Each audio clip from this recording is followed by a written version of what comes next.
આજે વિધાનસભાની પેટા ચૂંટણીની મતગણતરી છે ત્યારે જ્યારથી જાહેરનામું પડ્યું ત્યારથી કરીને અત્યાર સુધી જ્યાં પણ અમે ગ્રામ્ય વિસ્તારમાં પ્રવાસ કર્યો, લોકોના આશીર્વાદ માગ્યા.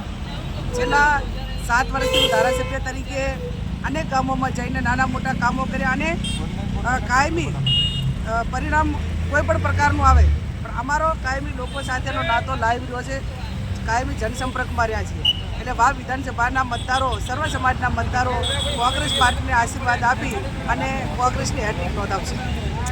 વિજય સરઘસ બાબતે કઈ રીતમાં આવે છે? અમે એ બાબતમાં કાંઈ લાગુ માનતા નથી. એનું કારણ કે અમારી 24ની ચૂંટણી હોય, 22ની હોય, જનતાનો આભાર વ્યક્ત કરવાનો હોય અને સાથે રહીને જીત્યા પછી કોઈ પણ પ્રતિનિધિ એ કોઈ પક્ષનો નથી હોતો.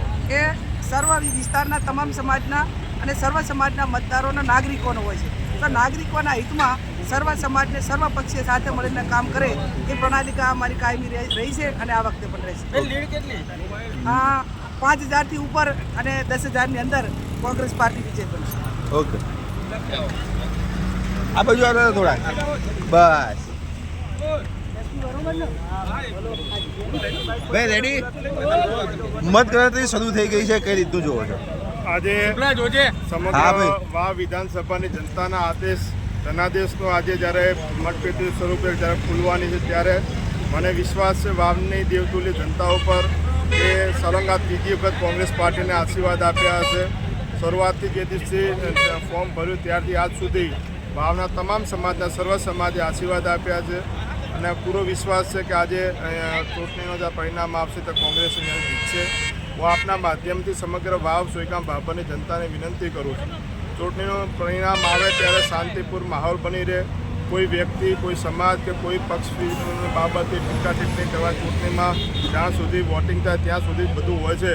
એના પછી કોઈ સમાજની લાગણીઓ દુભાય, કોઈ પક્ષની કે કોઈ વ્યક્તિની લાગણીઓ દુભાય એવું કોઈ વર્તન ના કરે સોશિયલ મીડિયામાં, એ પણ આપના માધ્યમથી હું વિનંતી કરું છું.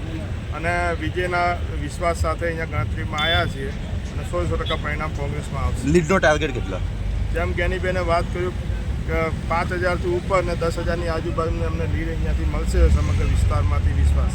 વિજય સરઘસની વાત કરવામાં આવે, જો વિજય થાય તમારો, વિજય સરઘસની વાત થાય તો એના માટે કોઈ આયોજન? અહીંયાથી અમારે ધણીધર ભગવાનના ધીમાના દર્શન કરવા માટે જઈશું. જ્યાં એની વચ્ચે જો સ્વાગત કરે, સન્માન કરે, આવકાર આપે એ સ્વીકારતા રહીશું અને શાંતિપૂર્ણ મતદારનો ભાવમાં આભાર માનશું. આ વખતે ગુલાબ છે આ વખતે જે વોટિંગ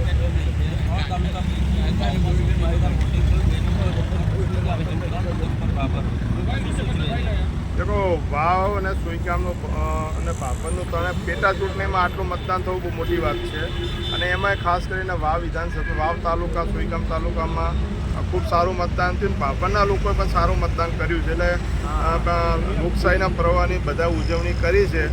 એના માટે બધાનો વાવ વિધાનસભાના મતદારોનો આભાર માનું.